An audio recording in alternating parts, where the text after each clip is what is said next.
श्रीहनुमतरक्षास्तोत्रम् वामे करे वैरिभिदं वहन्तं शैलं परे शृङ्खलहारटङ्कम् ददानमच्छाच्छसुवर्णवर्णं भजे ज्वलत्कुण्डलमाञ्जनेयम् पद्मरागमणिकुण्डलत्विषा पाटलीकृतकपोलमस्तकम् दिव्यहेमकदलीवनान्तरे भावयामि पवमाननन्दनम् उद्यदादित्यसङ्काश मुदारभुजविक्रमम् कन्दर्पकोटिलावण्यं सर्वविद्याविशारदम् श्रीरामहृदयानन्दं भक्तकल्पमहीरुहम् अभयं वरदं दोर्भ्यां कलये मारुतात्मजम् वामहस्ते महाकृच्छ्र दशास्यकरमर्दनम्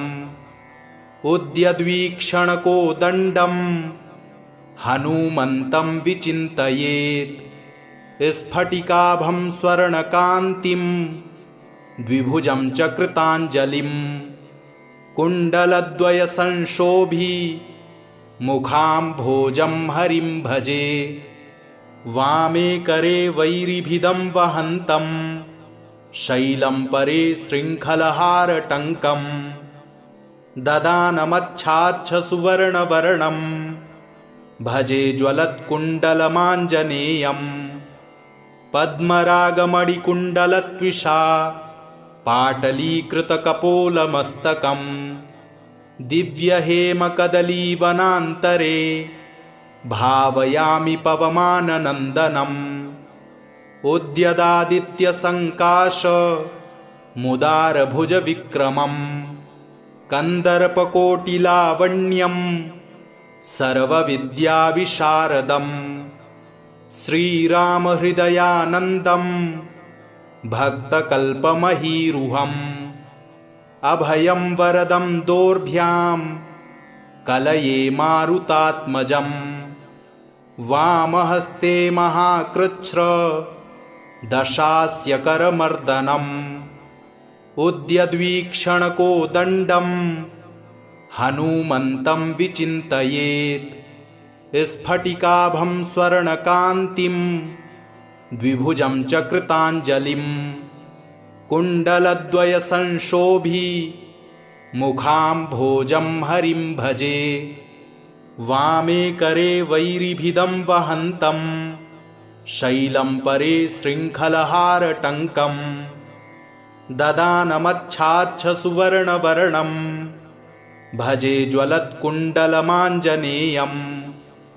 पद्मरागमणिकुण्डलत्विषा पाटलीकृतकपोलमस्तकम् दिव्यहेमकदलीवनान्तरे भावयामि पवमाननन्दनम् उद्यदादित्यसङ्काश मुदारभुजविक्रमम्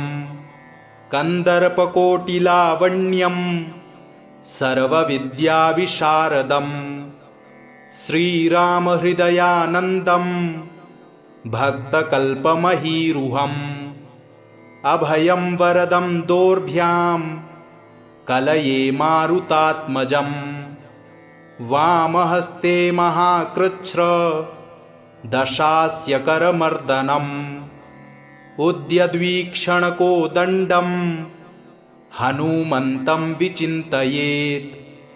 स्फटिकाभं स्वर्णकान्तिं द्विभुजं च कृताञ्जलिम् कुण्डलद्वयसंशोभी मुखाम्भोजं हरिं भजे वामे करे वैरिभिदं वहन्तं शैलं परे शृङ्खलहारटङ्कम् ददानमच्छाच्छसुवर्णवर्णं भजे ज्वलत्कुण्डलमाञ्जनेयम् पद्मरागमणिकुण्डलत्विषा पाटलीकृतकपोलमस्तकम् दिव्यहेमकदलीवनान्तरे भावयामि पवमाननन्दनम् उद्यदादित्यसङ्काश मुदारभुजविक्रमं कन्दर्पकोटिलावण्यं सर्वविद्याविशारदं श्रीरामहृदयानन्दं भक्तकल्पमहीरुहम् अभयं वरदं दोर्भ्यां कलये मारुतात्मजं वामहस्ते महाकृच्छ्र दशास्यकरमर्दनम् उद्यद्वीक्षणकोदण्डं हनूमन्तं विचिन्तयेत् स्फटिकाभं स्वर्णकान्तिं द्विभुजं च कृताञ्जलिं कुण्डलद्वयसंशोभी मुखाम्भोजं हरिं भजे वामे करे वैरिभिदं वहन्तं शैलं परे शृङ्खलहारटङ्कम् ददानमच्छाच्छसुवर्णवर्णं भजे ज्वलत्कुण्डलमाञ्जनेयम् पद्मरागमणिकुण्डलत्विषा पाटलीकृतकपोलमस्तकं दिव्यहेमकदलीवनान्तरे भावयामि पवमाननन्दनम् उद्यदादित्यसङ्काश मुदारभुजविक्रमं कन्दर्पकोटिलावण्यं सर्वविद्याविशारदं श्रीरामहृदयानन्दं भक्तकल्पमहीरुहम् अभयं वरदं दोर्भ्यां कलये मारुतात्मजं वामहस्ते महाकृच्छ्र दशास्यकरमर्दनम् उद्यद्वीक्षणकोदण्डं हनूमन्तं विचिन्तयेत् स्फटिकाभं स्वर्णकान्तिं द्विभुजं च कृताञ्जलिं कुण्डलद्वयसंशोभी मुखाम्भोजं हरिं भजे वामे करे वैरिभिदं वहन्तं शैलं परे शृङ्खलहारटङ्कम् ददानमच्छाच्छसुवर्णवर्णं भजे ज्वलत्कुण्डलमाञ्जनेयम् पद्मरागमणिकुण्डलत्विषा पाटलीकृतकपोलमस्तकं दिव्यहेमकदलीवनान्तरे भावयामि पवमाननन्दनम् उद्यदादित्यसङ्काश मुदारभुजविक्रमं कन्दर्पकोटिलावण्यं सर्वविद्याविशारदं श्रीरामहृदयानन्दं भक्तकल्पमहीरुहम् अभयं वरदं दोर्भ्यां कलये मारुतात्मजं वामहस्ते महाकृच्छ्र दशास्यकरमर्दनम् उद्यद्वीक्षणकोदण्डं हनूमन्तं विचिन्तयेत् स्फटिकाभं स्वर्णकान्तिं द्विभुजं च कृताञ्जलिं कुण्डलद्वयसंशोभी मुखाम्भोजं हरिं भजे वामे करे वैरिभिदं वहन्तं शैलं परे शृङ्खलहारटङ्कम् ददानमच्छाच्छसुवर्णवर्णं भजे ज्वलत्कुण्डलमाञ्जनेयम् पद्मरागमणिकुण्डलत्विषा पाटलीकृतकपोलमस्तकं दिव्यहेमकदलीवनान्तरे भावयामि पवमाननन्दनम् उद्यदादित्यसङ्काश मुदारभुजविक्रमं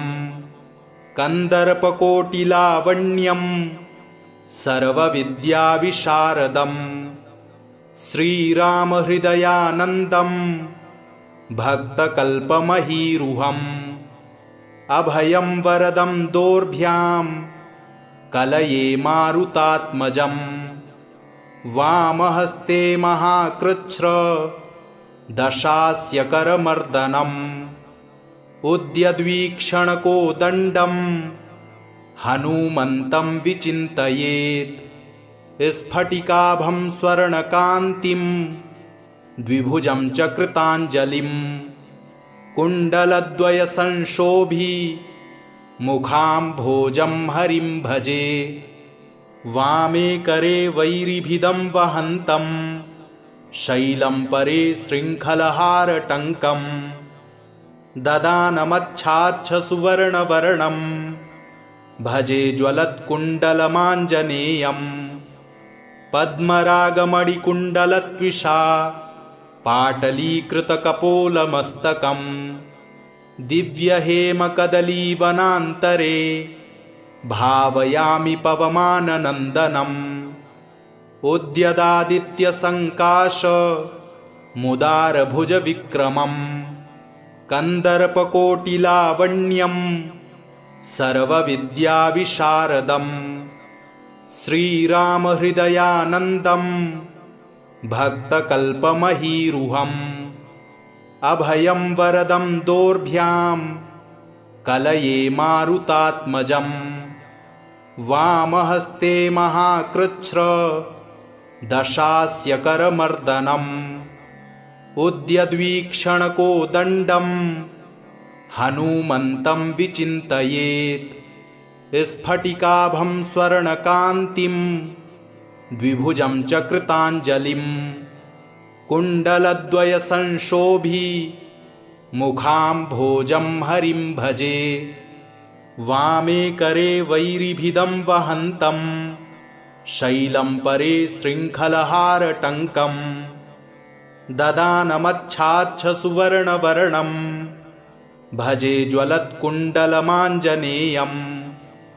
पद्मरागमणिकुण्डलत्विषा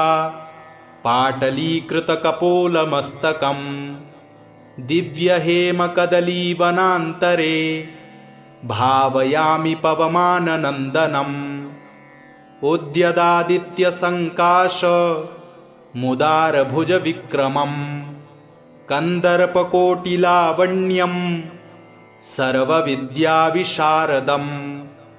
श्रीरामहृदयानन्दं भक्तकल्पमहीरुहम् अभयं वरदं दोर्भ्यां कलये मारुतात्मजं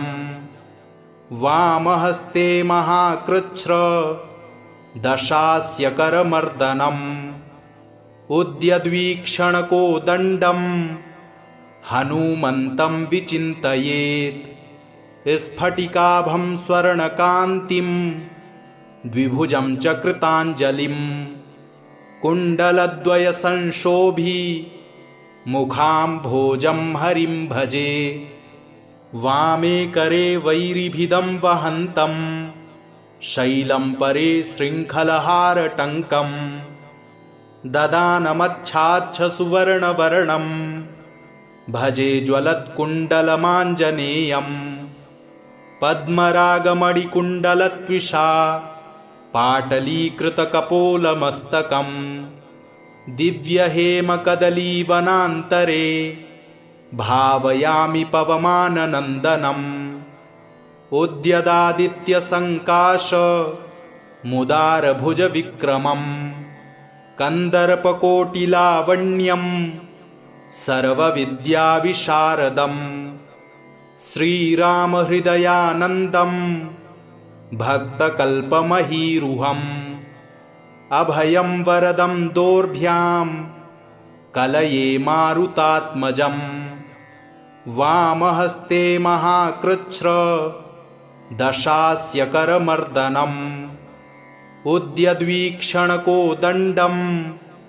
हनूमन्तं विचिन्तयेत् स्फटिकाभं स्वर्णकान्तिं द्विभुजं च कृताञ्जलिं कुण्डलद्वयसंशोभी मुखाम्भोजं हरिं भजे वामे करे वैरिभिदं वहन्तं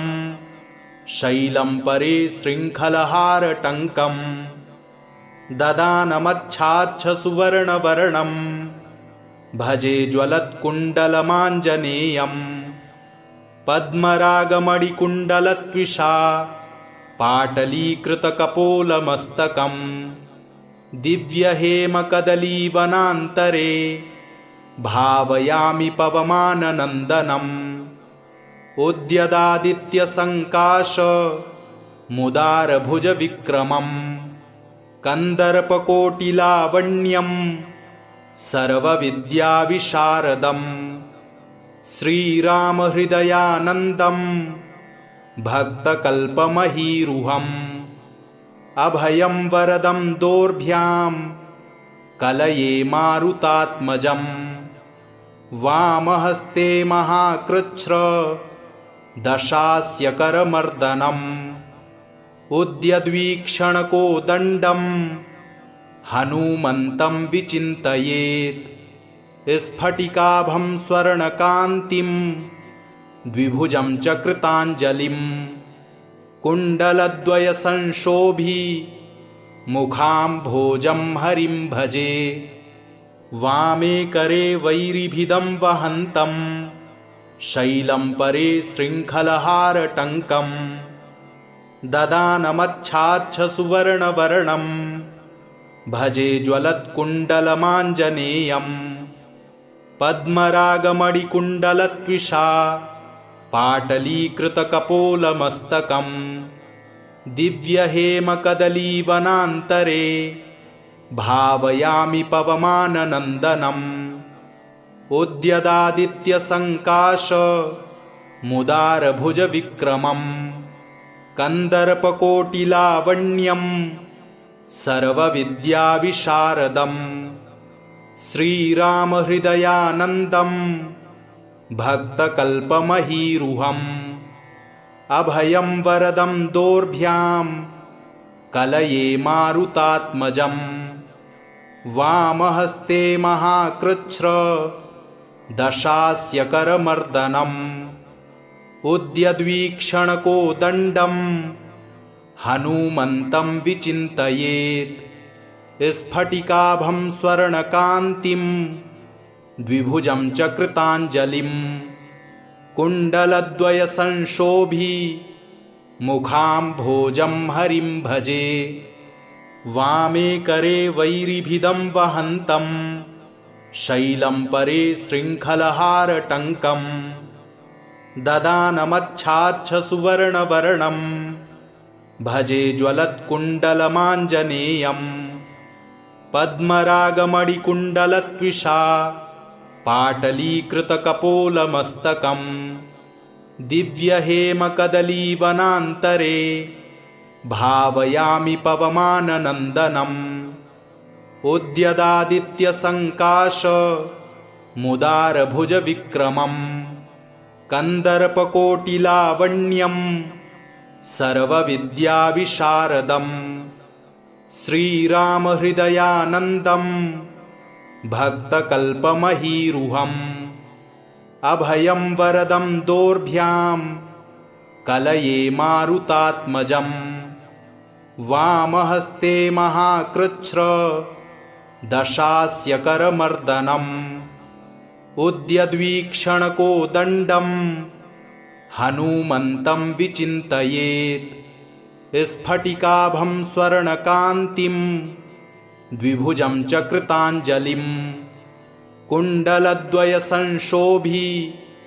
मुखाम्भोजं हरिं भजे वामे करे वैरिभिदं वहन्तं शैलं परे शृङ्खलहारटङ्कम् ददानमच्छाच्छसुवर्णवर्णं भजे ज्वलत्कुण्डलमाञ्जनेयम् पद्मरागमणिकुण्डलत्विषा पाटलीकृतकपोलमस्तकम् दिव्यहेमकदलीवनान्तरे भावयामि पवमाननन्दनम् उद्यदादित्यसङ्काश मुदारभुजविक्रमं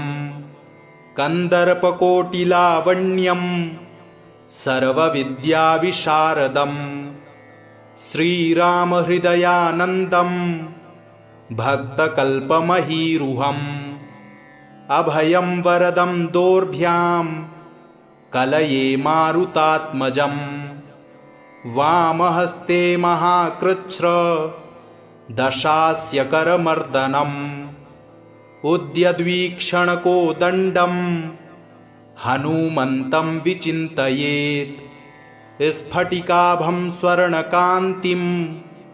द्विभुजं च कृताञ्जलिं कुण्डलद्वयसंशोभी मुखाम्भोजं हरिं भजे वामे करे वैरिभिदं वहन्तं शैलं परे शृङ्खलहारटङ्कं ददानमच्छाच्छसुवर्णवर्णं भजे ज्वलत्कुण्डलमाञ्जनेयं पद्मरागमणिकुण्डलत्विषा पाटलीकृतकपोलमस्तकं दिव्यहेमकदलीवनान्तरे भावयामि पवमाननन्दनम् उद्यदादित्यसङ्काश मुदारभुजविक्रमं कन्दर्पकोटिलावण्यं सर्वविद्याविशारदं श्रीरामहृदयानन्दं भक्तकल्पमहीरुहम् अभयं वरदं दोर्भ्यां कलये मारुतात्मजं वामहस्ते महाकृच्छ्र दशास्य करमर्दनम् उद्यद्वीक्षणकोदण्डं हनूमन्तं विचिन्तयेत् स्फटिकाभं स्वर्णकान्तिं द्विभुजं च कृताञ्जलिं कुण्डलद्वयसंशोभी मुखाम्भोजं हरिं भजे वामे करे वैरिभिदं वहन्तं शैलं परे शृङ्खलहारटङ्कं ददानमच्छाच्छसुवर्णवर्णं भजे ज्वलत्कुण्डलमाञ्जनेयं पद्मरागमणिकुण्डलत्विषा पाटलीकृतकपोलमस्तकं दिव्यहेमकदलीवनान्तरे भावयामि पवमाननन्दनम् उद्यदादित्यसङ्काश मुदारभुजविक्रमं कन्दर्पकोटिलावण्यं सर्वविद्याविशारदं श्रीरामहृदयानन्दं भक्तकल्पमहीरुहम् अभयं वरदं दोर्भ्यां कलये मारुतात्मजं वामहस्ते महाकृच्छ्र दशास्य करमर्दनम् उद्यद्वीक्षणकोदण्डं हनूमन्तं विचिन्तयेत् स्फटिकाभं स्वर्णकान्तिं द्विभुजं च कृताञ्जलिं कुण्डलद्वयसंशोभी मुखाम्भोजं हरिं भजे वामे करे वैरिभिदं वहन्तं शैलं परे शृङ्खलहारटङ्कं ददानमच्छाच्छसुवर्णवर्णं भजे ज्वलत्कुण्डलमाञ्जनेयं पद्मरागमणिकुण्डलत्विषा पाटलीकृतकपोलमस्तकं दिव्यहेमकदलीवनान्तरे भावयामि पवमाननन्दनम् उद्यदादित्यसङ्काश मुदारभुजविक्रमं कन्दर्पकोटिलावण्यं सर्वविद्याविशारदं श्रीरामहृदयानन्दं भक्तकल्पमहीरुहम् अभयं वरदं दोर्भ्यां कलये मारुतात्मजं वामहस्ते महाकृच्छ्र दशास्य करमर्दनम् उद्यद्वीक्षणकोदण्डं हनूमन्तं विचिन्तयेत् स्फटिकाभं स्वर्णकान्तिं द्विभुजं च कृताञ्जलिं कुण्डलद्वयसंशोभी मुखाम्भोजं हरिं भजे वामे करे वैरिभिदं वहन्तं शैलं परे शृङ्खलहारटङ्कं ददानमच्छाच्छसुवर्णवर्णं भजे ज्वलत्कुण्डलमाञ्जनेयं पद्मरागमणिकुण्डलत्विषा पाटलीकृतकपोलमस्तकं दिव्यहेमकदलीवनान्तरे भावयामि पवमाननन्दनम्